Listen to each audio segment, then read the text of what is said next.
All right, series and summation notation.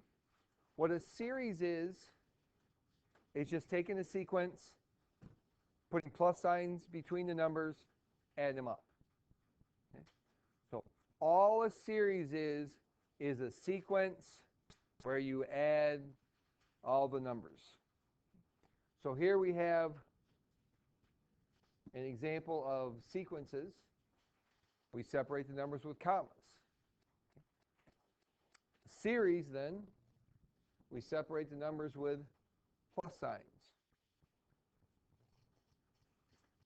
And then we add however many numbers they want us to add.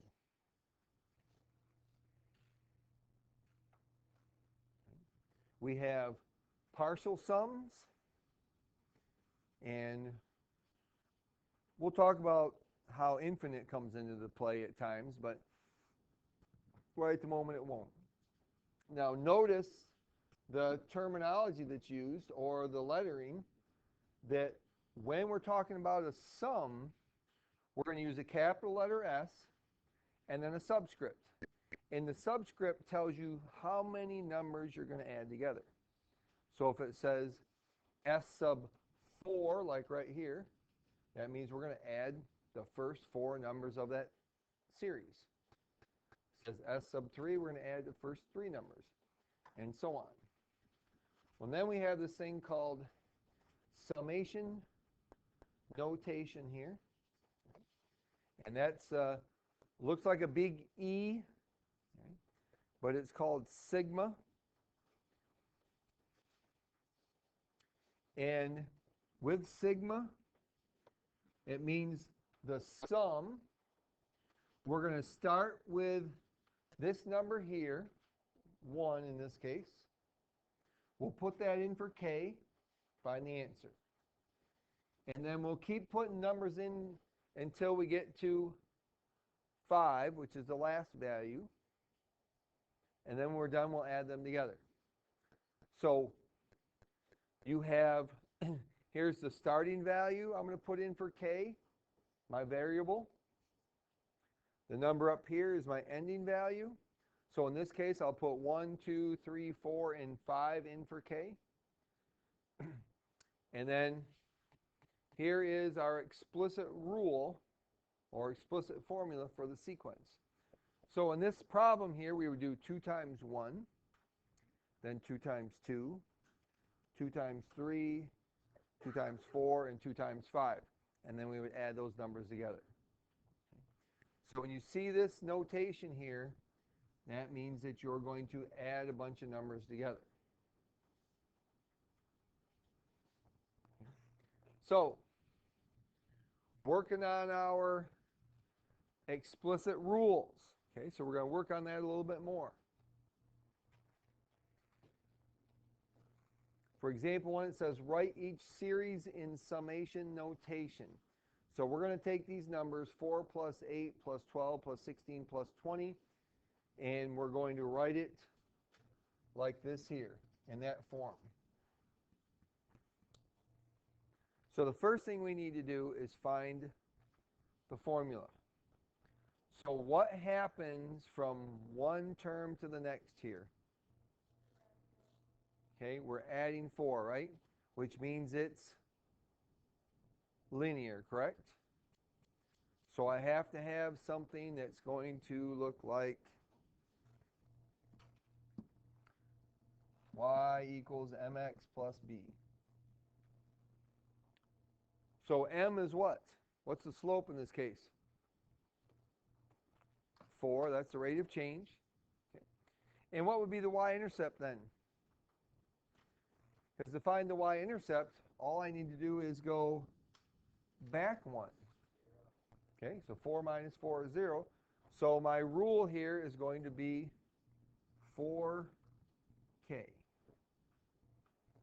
4 times 1 is 4. 4 times 2 is 8. 4 times 3 is 12, and so on. Let's use a linear model. And if you want to, you can make a table like we were doing.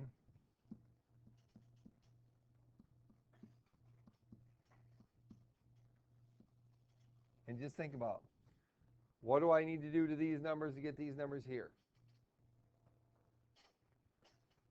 What do I do to 5 to get 20? What do I do to 4 to get 16? Multiply by 4. Okay? All we're doing is multiplying by 4.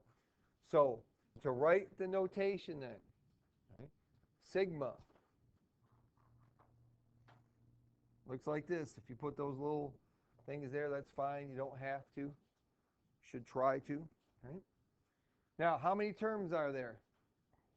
5 terms. So I will say that k starts at 1, k equals 1, and then on top I'm going to put a 5. That's where it ends. Goes from 1 to 5, and then next to it I put 4k. This means the sum as k goes from 1 to 5 of the function 4k.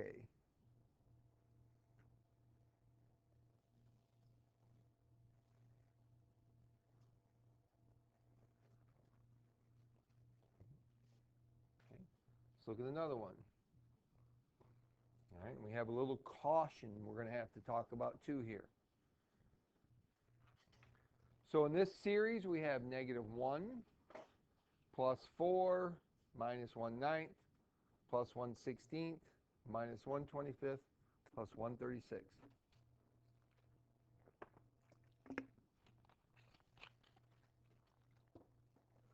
So if you don't see the pattern right away, make a table.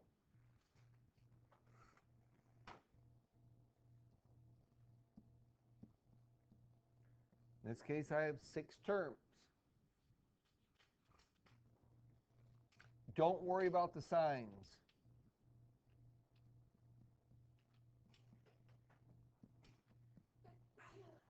Okay? Don't worry about the negatives.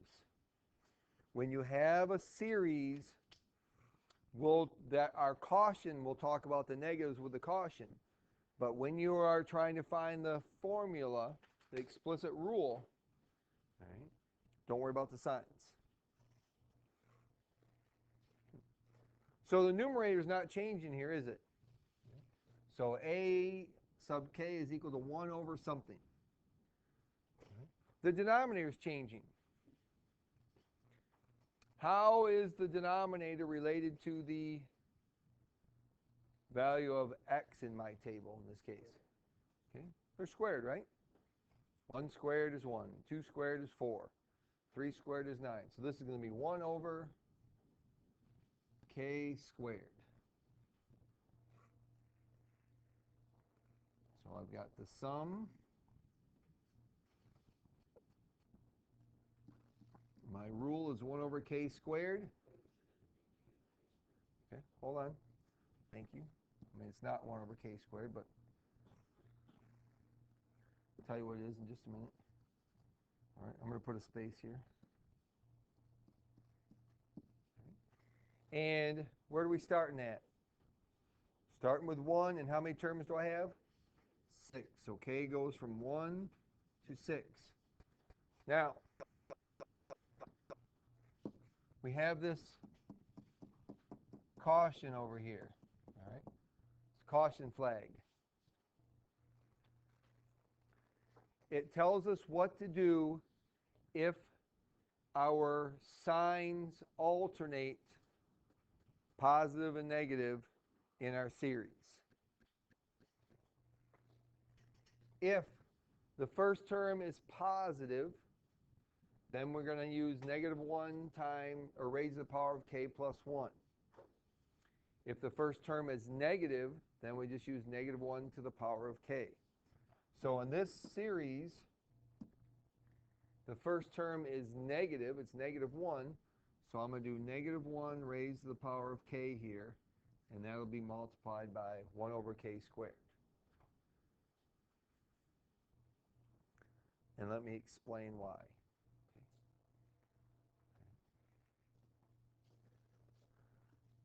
So for the first term, The k is going to be multiplied by that, or the whole thing is? the whole thing is.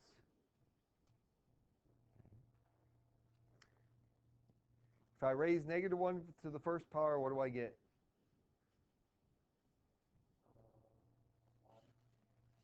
Negative 1 to the first power is negative 1, right? This equals negative 1. Why did I put a negative there? I don't know.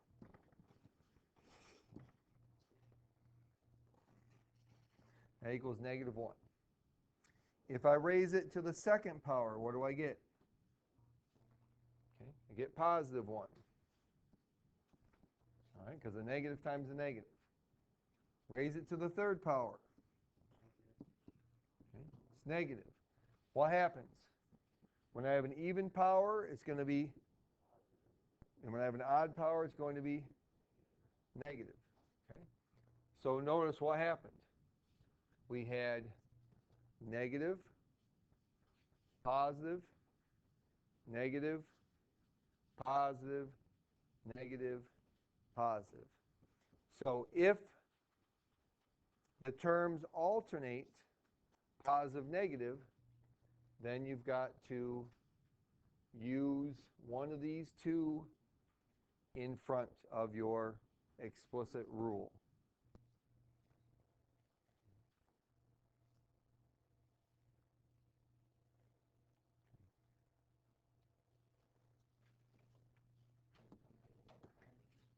So if that 2 was positive, how would we?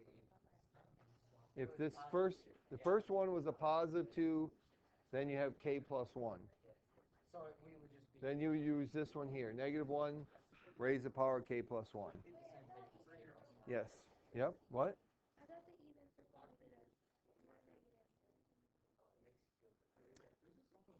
The absolute value of those numbers are positive. So when I'm trying to figure out the rule for this, I don't care about the negatives. I just want to use the positive numbers to be able to determine the rule. Okay? Because if I put in negative 2, negative 6, negative 10, then nothing matters. Nothing makes sense then. Because you can't do 2 times the number, okay, and get that. All right, so let's use the summation notation then to find sums.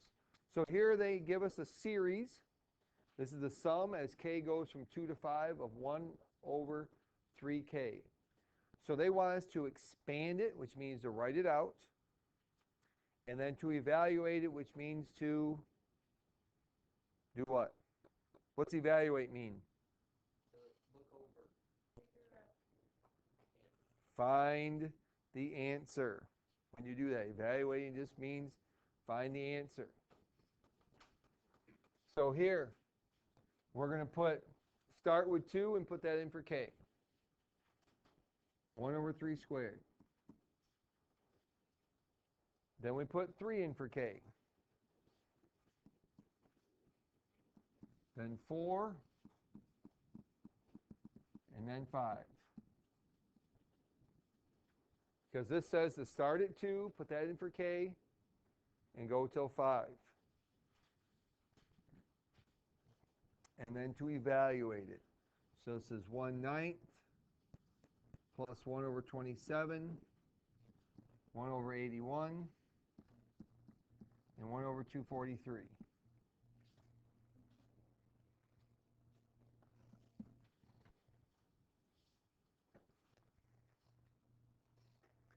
Says to expand it, you put each number in, starting with the first one that tells you. In this case, 2, 3, 4, and 5. And then we need to find the answer.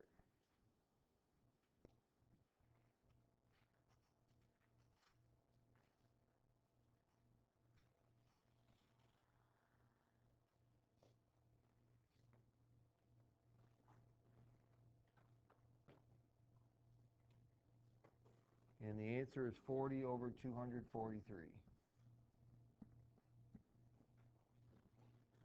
But your calculator will do that for you, right? And since it's fractions, your answer has to be as a fraction.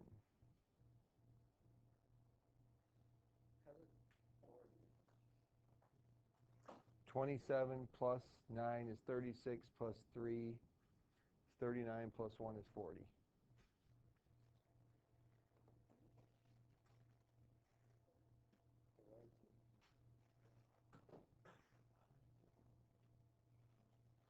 Right? Is that the right answer, Nick? Thank you. Common denominator. Common denominator is 243. 27 times 9 is 243. So I get 27 here, 9 here, 3 there, and 1 there. Add up to 40. Put in your calculator. Oh, I see what you did there. Okay? I did it in my head. Aren't I special? Not really. I'm special. Yes, you are. We'll never deny it. Okay, so get another one. Sum, k goes from 1 to 6. K squared minus 10.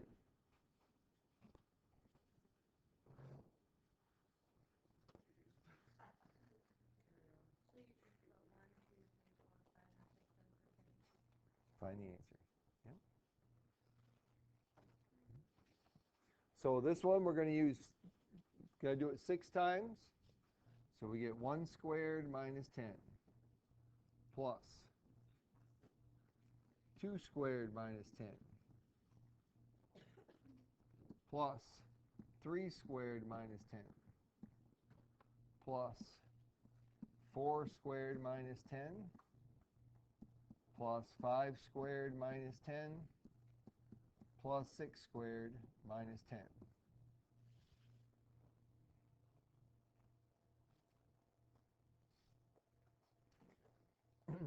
Put 1 through 6 in 4K and simplify it. So 1 minus 10 is negative 9. 4 minus 10, negative 6. And so on. 9 minus 10, negative 1. 16 minus 10 is 6. 25 minus 10 is 15. And 36 minus 10 is 26.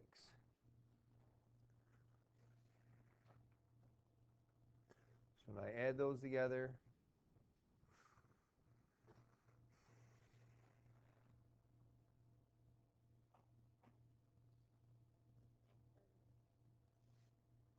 $31.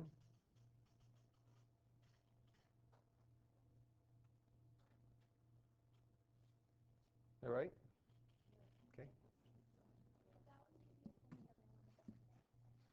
Okay, that's because the other one just had fractions.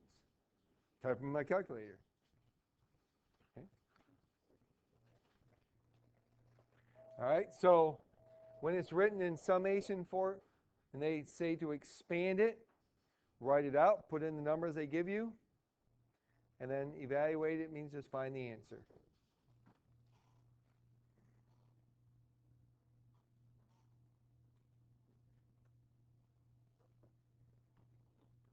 Okay.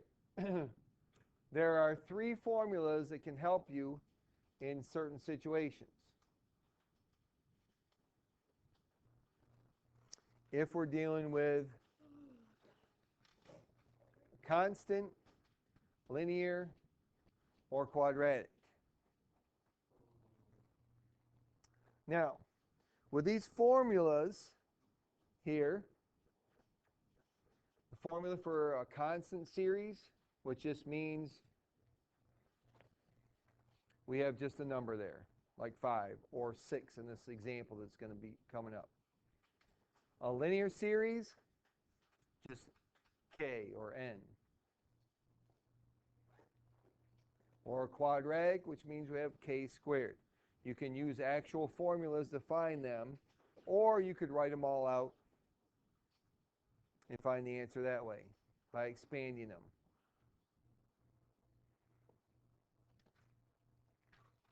One thing about these 3 formulas, they do not have to be used. They will give you some shortcuts, but they're not necessary.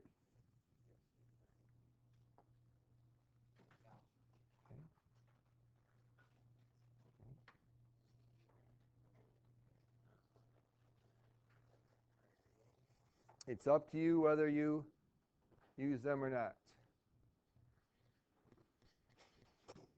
So if this says to expand, okay, or we want to evaluate this series, I can do it 2 ways. first way I got to do it is just say, okay, I'm going to add up a bunch of sixes. 6 to represent the 4, 4, 5, 6, 7, 8, 9, and 10. There's actually 7 sixes I'm going to add together. Or I could just say 7 times 6 is 42. So it's a constant series. You understand how come they have 7 of them, Lindsay? Start with 4, right? Okay. And then 5, 6, 7, 8, 9, and 10. So there's 7 numbers. Okay. You can't just subtract them. It's kind of like the number of digits there are. Even though I've got the numbers 0 through 9, there's actually 10 digits and not 9 of them. Same thing with that. I don't like that example actually, but 4, 5, 6, 7, 8, 9, 10. Because you have to count 4. If you just subtract them, you're not counting 4 then. You're disregarding it. So, okay. The linear series. It says the sum as k goes from 1 to 8 of k. Well, I could just add 1 through 8, okay, which is just as easy as anything else. I mean, how hard is it to add 1 through 8? Okay.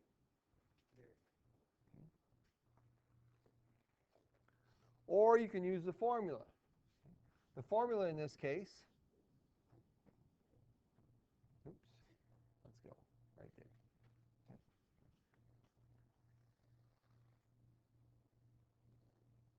The formula in this case is n, for a linear series, is n times n plus 1 divided by 2, where n is your number on top. So we would have n would be 8, and n plus 1 is 9. So I had 8 times 9 divided by 2. Right, and 8 times 9 divided by 2 is 36. So you could do it either way. It's up to you.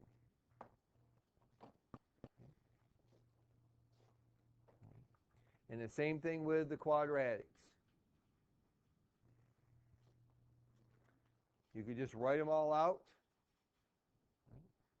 Here's the sum as k goes from 1 to 12.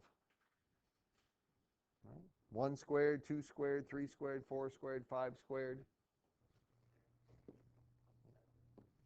You can add them all up if you want, find the answer.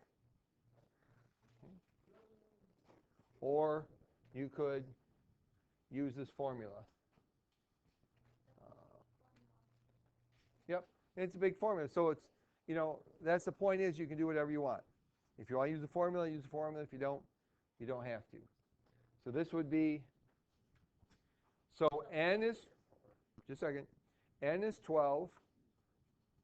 So we'd have 12 times 13, right? And it's supposed to be a times sign. And then 2 times 12 is, plus 1 is 25. So this is just a times sign there. So we have 12 times 13 times 25 divided by 6. Right? So you can do it whichever way you want when you have a constant, linear, or quadratic. Up to you. Write them out, find the answer, use the formula. Don't care. Up to you. So n is that number up on top? N is the number on top. Yep. Okay. It's always going to be 6 on the bottom for this one? Yes, for the quadratic one. Okay. That's the formula. Okay. All right, last one then.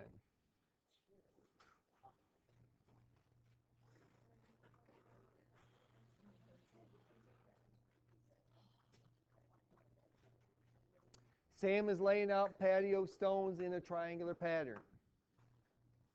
The first row has 2 stones, and each additional row, or each row has 2 additional stones. As shown below, how many complete rows can he make with a box of 144 stones?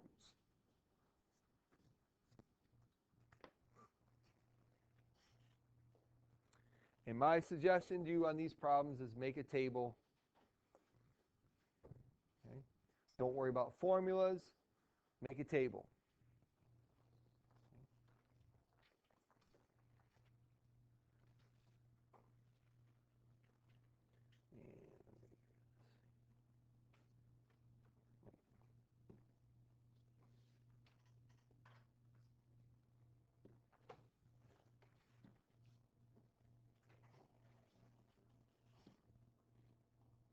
And I'm going to put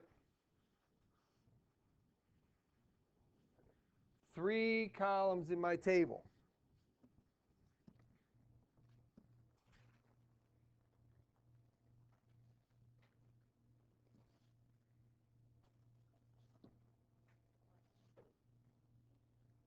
Okay?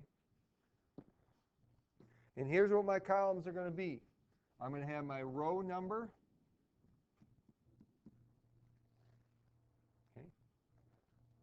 The stones for that row and the total number of stones.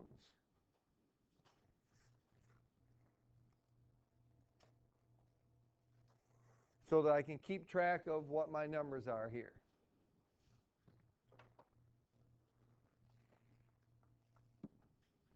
All right, so row 1. How many stones do I have in row 1? 2, which means I have a total of how many stones altogether? 2. Okay? Oops. Not 22, 2. Okay, row 2. I have 4 stones, right? And now I've used a total of how many? 6.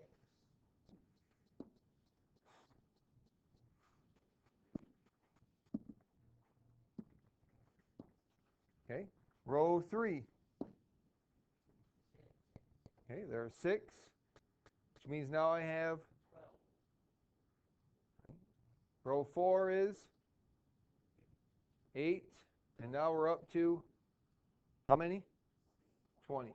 Okay, and I'm going to keep going.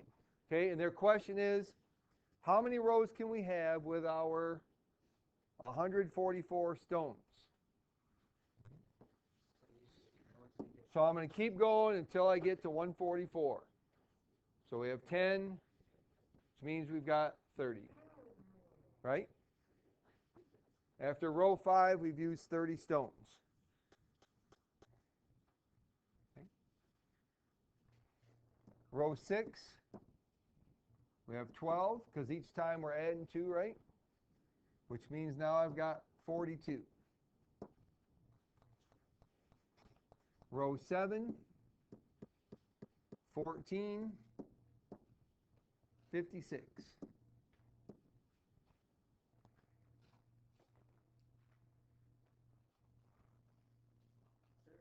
And it won't keep going because it doesn't like me, because I didn't make the table big enough. All right. So,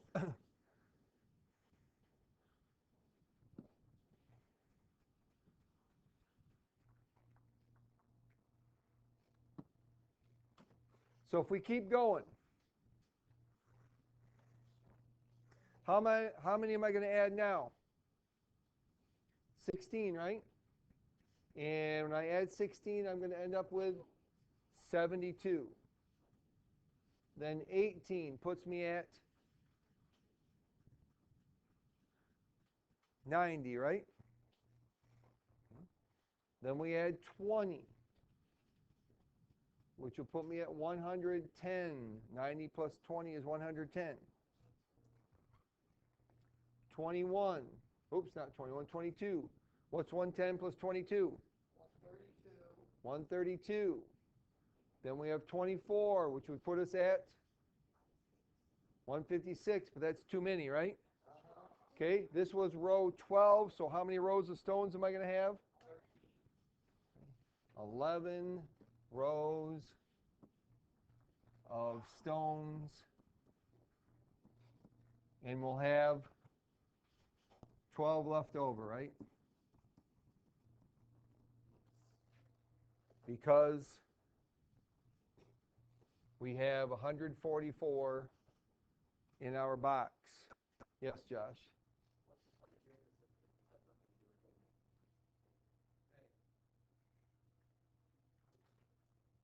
sequences, series, you're adding numbers. It doesn't have anything to do with what we were just doing. Just the fact that we made a table instead of writing a formula. You can write a formula for this too. It's 2K. All right, that tells you the number of stones, but you still got to add until you get to that point.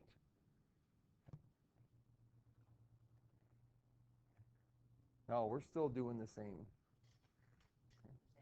It's just not asking you to write a rule for it, is all.